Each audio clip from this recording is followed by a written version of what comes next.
Hope you all, this is Ryder here with the review of the Ultraman Arc DX Arcerizer.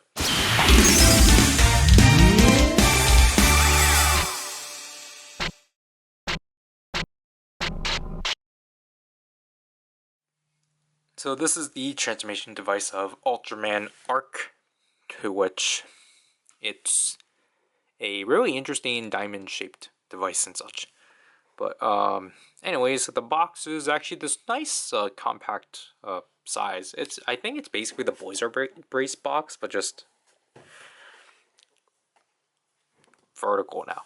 Obviously, we have Ultraman Arc on the left. We have the gimmick, the Arc cubes, and we have this really nice, very Ultraman Jack background that they've been doing a lot and such, which does really look nice. I like that they're really going full on about that on the box, and there's the show logo and such. The right side of the box just tells you how to use the Arcerizer and such. Or not how you use it, but just shows you the transformation process. There's Ultraman Arc himself. There's the QR code for the PDF file for the instructions. The bottom just has the cautions and warnings, and more of that. This requires 3 AAA batteries, and it has 2 LR44s already in, and again just tells you how to use it once again, and advertises future items and such. They have another QR code for the PDF file, so I'm curious if it's, I think it's the same PDF file. Yeah, I did see the F. I apologize. Alright, so here we have the contents out of the box. Obviously we have the Arc Cube itself, and we have the Arcerizer. So I apologize first of all that I will be holding it slanted as opposed to the vertical way it's supposed to be, even though technically this way it helps it stand a lot more, but it's just a lot more easier to frame it like this. The basic design of the Arcerizer and just the detail overall on it is really nice. I was going to say neat. I really do like the, just base color of it overall. I do like how mechanical looking it looks and such, but still looking like very alien and such.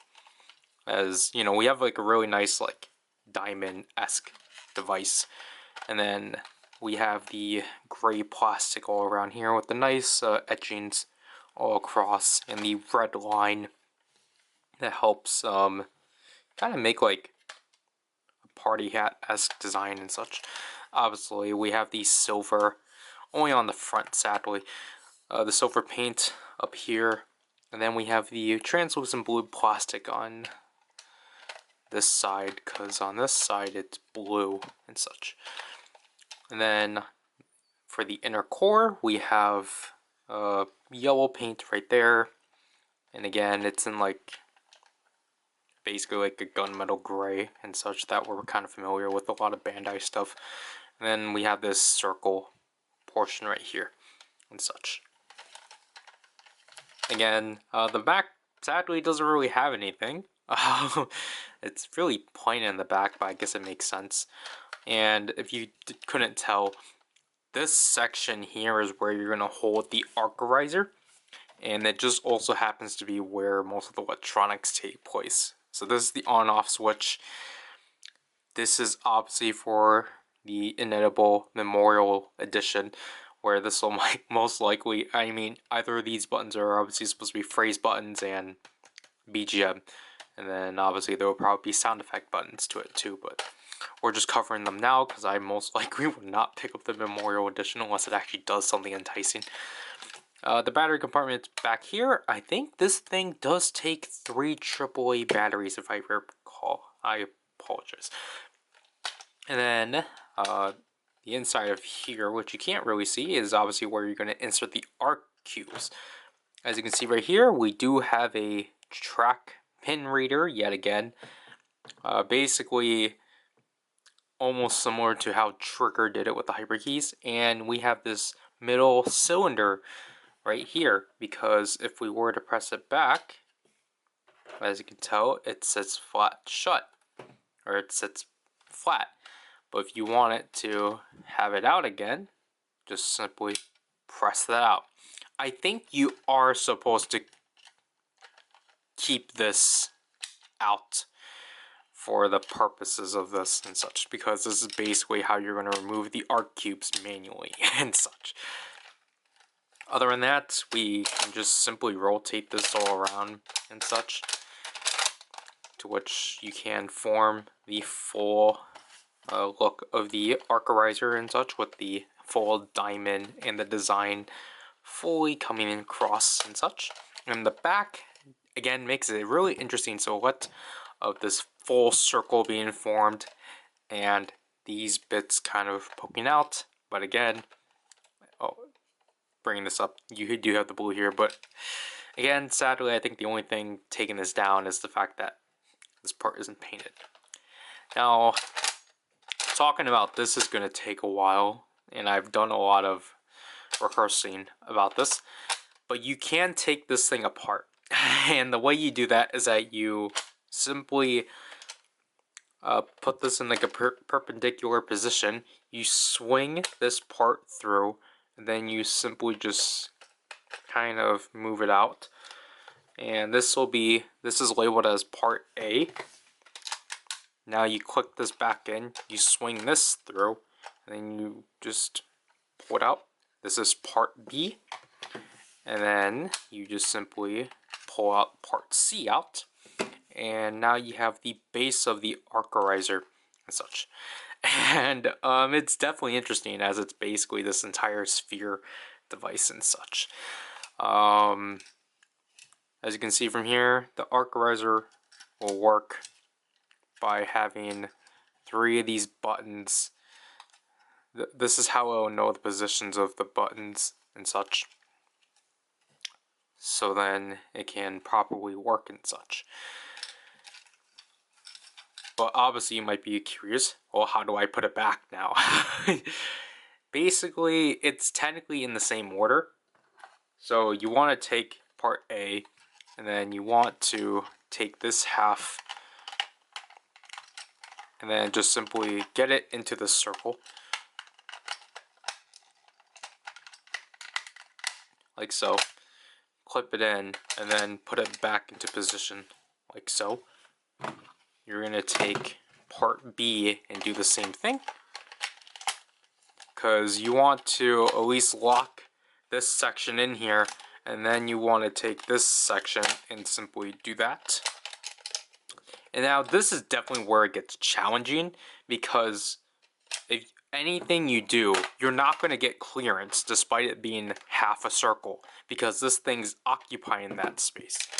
So what you want to do is that you want to slightly twist this, so then you have full clearance on this circle. And then you want to put this half of the circle into this portion. But then you want to push this back slowly, so then this thing has clearance of closing in. So that's how you can reassemble the Arcorizer and such. But other than that, let's move on to the next thing. So here we have the main gimmick of the year, the Arc Cubes, which are literal sound cubes and such. I really do like the simplicity of them overall. I really do like the standard gray plastic they're in. The illustration at the front is really cool. I do like that they always change up what they do with these. So in the case of here, it's basically the Ultraman just dashing through. And again, I really do like this 2-layered stickering format they've done, because we have the gem pattern like what I've done with that. So we got that gem pattern, but we also have this really nice outlining. This one's a lot harder to get to come across. Well, like, we have this really nice outline like sticker too, and it just really makes a really cool silhouette and such. And I really like the energy bursting through with the Ultraman, like, again, I assume just dashing forward and such. And we have like these nice like corner frames and such. But yeah, it's a really nice design overall. It doesn't, like, only the gem pattern I think carries over with the numbering, but as you can see from here, Arc obviously is just numbered number 1. So again, it's just like hyper keys where they're actually numbering them, but instead of like a initial, it's just ordered 0-1. The top here, we have a really, I don't think it's supposed to be an X, but like we do have an X-shaped pattern, and this is where the speaker is going to be, or where the sounds are going to play. As you can see, the speaker right there, and obviously we have the speaker cutouts like so. The right side just has the button, just there. The bottom right here is where the 2 LR44s are going to be inputted. Yeah, it literally says 2. And obviously the pull tab right there. And then this is the reset button. And then the back is the most interesting thing for sure, because this is where our track system is going to be. And as you can see from here, obviously he is B001. And if you can't see it from there, we do have a cutout right here and such, because of how the Arcorizer works, to which I kind of wish you can actually see it. Oh jeez. Yeah, I will say this one is actually not that obvious. No, it's because I'm aiming it wrong, that's why. As you can see, from that white block right there, that is our IR sensor. So this is basically, I would say, kind of taking a page out of the Vice stamps of how those work. So basically, we'll get to it later, but there is an IR sensor. And this section right here is interesting too, to which, again, we will go over and such. But anyways, pull the pull tab out, and immediately we are in Arc Cube mode, to which all we simply have to do is press the button once, the button on the left once, which is the activation sound. If you've owned a hyper key, you're probably very familiar with how this works, because the next mode is sound mode, to which, just like the hyper keys, we have up to 5 sounds. So we have a phrase from Arc relating to the cube, and then next up,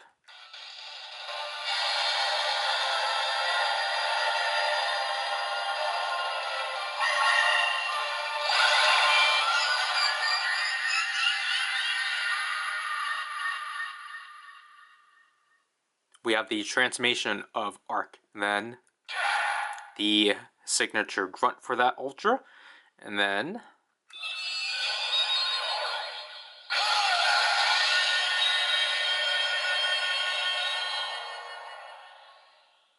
his Coulson attack, which I forgot what his Coulson attack was called.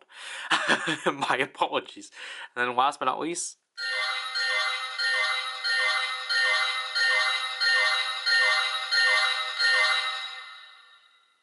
the color timer. I forgot to mention how nice the molding is for this side. But, after that, it just resets. To which then, to set it back to sound, or to Arc Cube mode, just simply hold it down. And now you're back to it. So let's use this with the Arcorizer. So for the Arcorizer, obviously simply switch it on.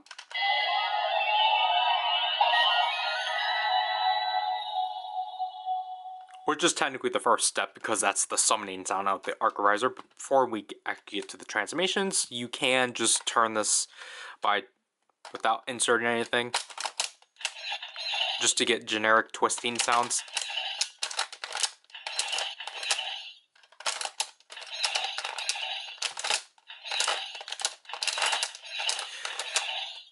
I digress. obviously to transform into Arc, activate the Arc Cube. Then obviously we are going to insert the Arc Cube within the Arcorizer. Obviously, if you've played with any Bandai Henshin device toy, obviously you just line up the rail with this track, with this rail right here. But do it fast enough so then I can actually read it. Basically just do it until you hear a click.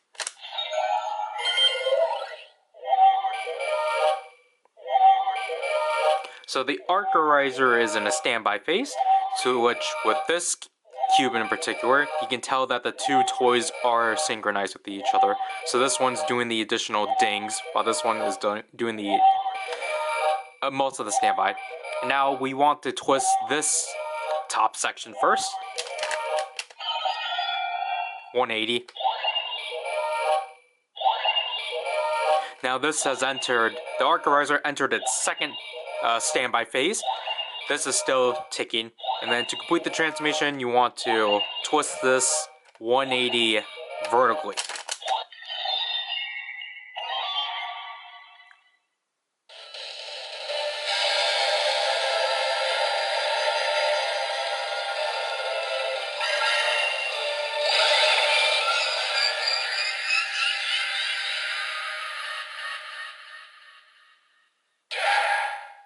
And there we are transformed to Ultraman Arc. As you can see from here, the Arcorizer just blinks a white LED. This thing does not have a 7 LED because this thing is supposed to resemble the color it's supposed to be. And that is all you can do.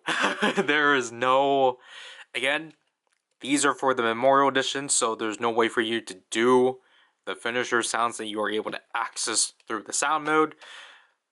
So, yeah. We will do that again, to which, to obviously form this back, you want to just do this in the reverse. And again, that's the air sound I forgot to show off. You want to press this forward and just shoot out the Arc Cube. We would basically do this the way he does it in the show.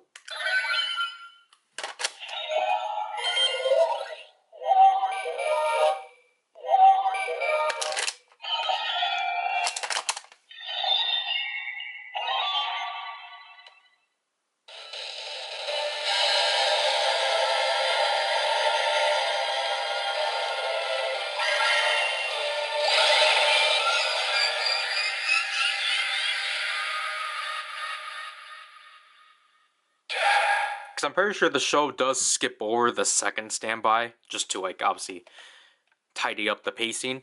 But also, the interesting thing with the Arcorizer is that it does have overlapping, like... So, I assume this thing has, like, a multi-channel audio system, because some of the audio does overlap with each other. I don't think that involves a multi-channel audio, but, like... I don't think I can provide that for this one, because again, this is one where it actually makes the sounds in here as opposed to in here, so I don't know if it can be... As you can tell, it doesn't work like this, as it does want you to form it correctly.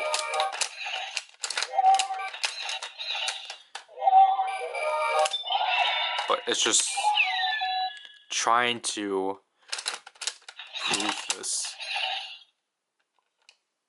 And as you can tell from here, this thing is not working despite being inserted in here and such. But obviously that's just because, like I said before, the way the Arcorizer works is that there is that small cutout within the back, that like small cutout back there for the Arcorizer for an IR sensor to hit up this section of the cube, because the first 60 or so tracks for this thing are designated towards that. So this track obviously shoots up an IR sensor to know this thing should start acting on its own. Which is why I'm thinking the overlapping audio is not going to demonstrate here.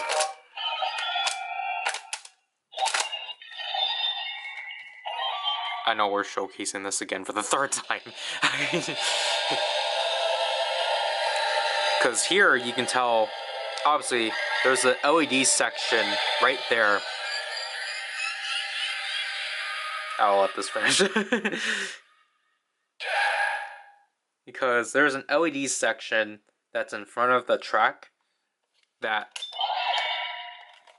that's whole purpose is to shine through this little tidbit of the Arc cube.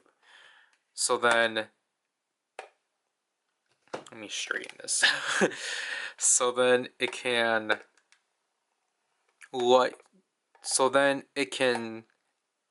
shoot up light in that little section and such. So I do think like the way they approached the little things of this toy are definitely interesting and such, as we are losing color because everything's becoming yellow.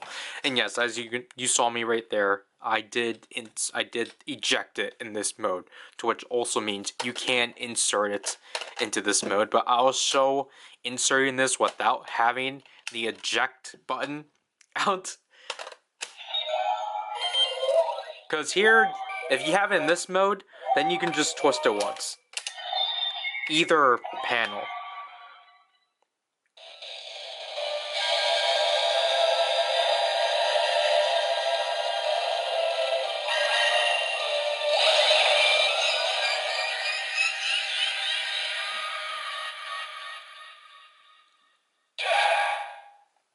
So yeah.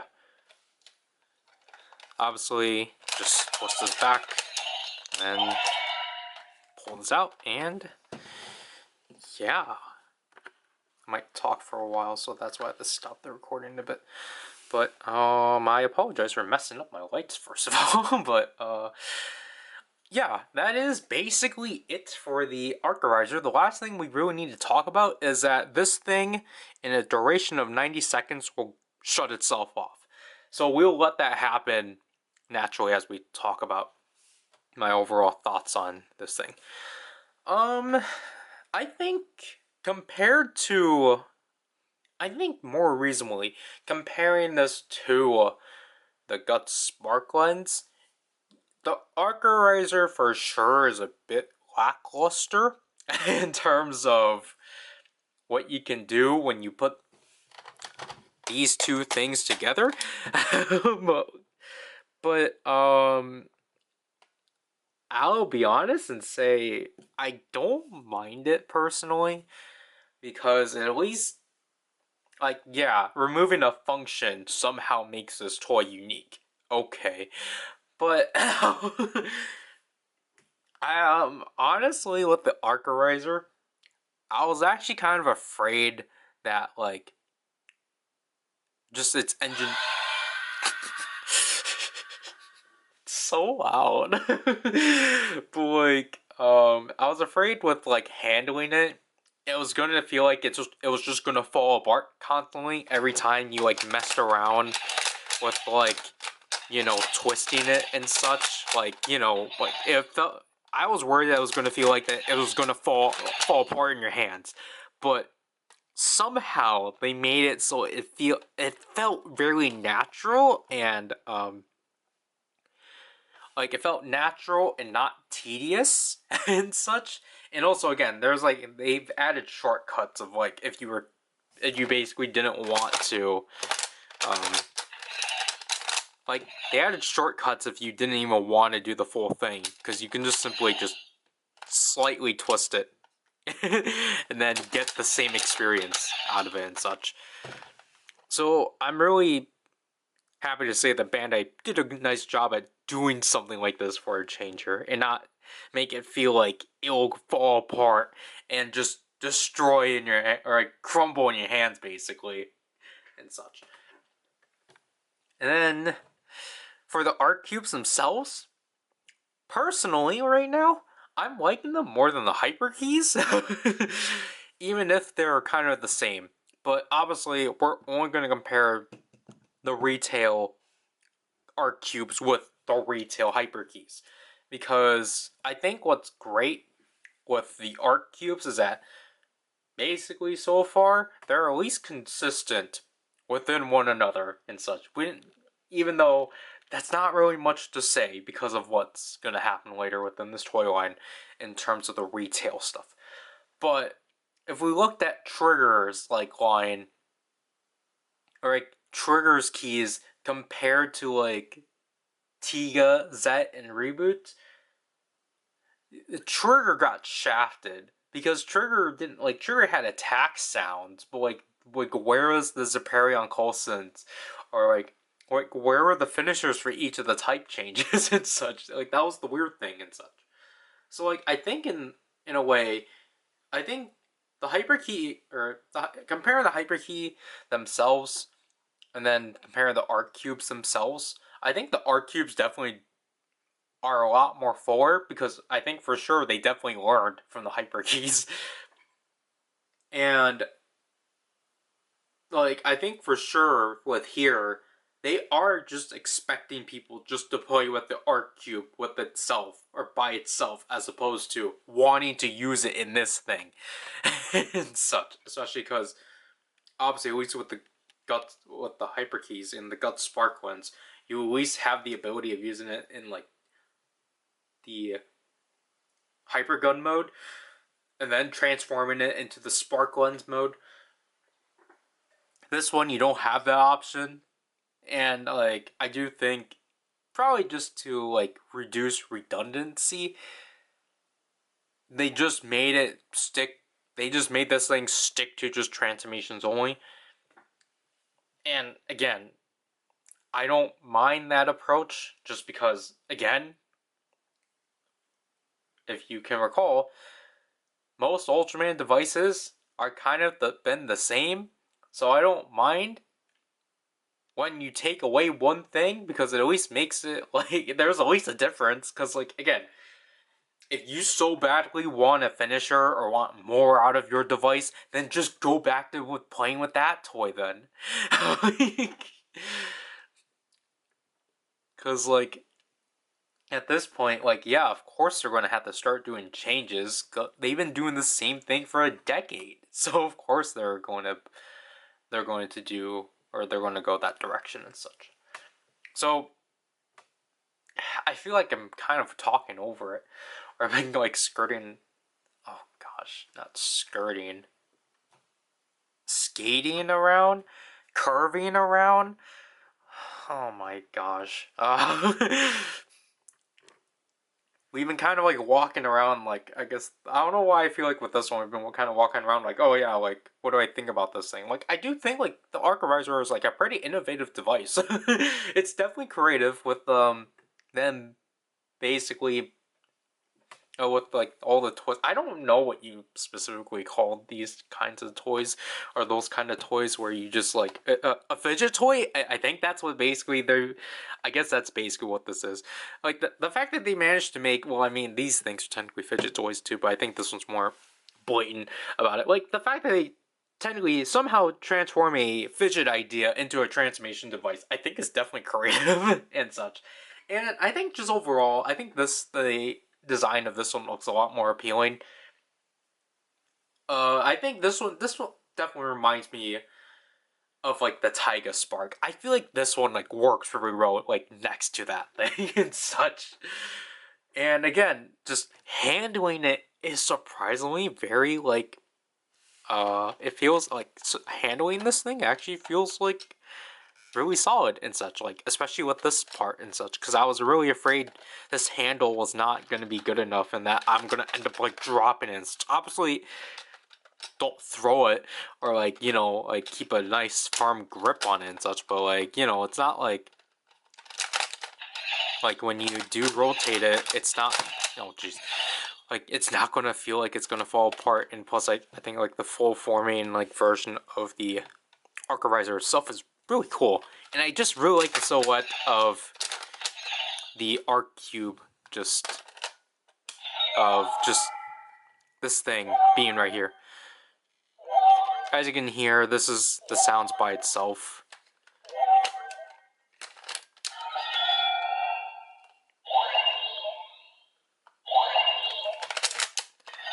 I just ended up doing this incidentally.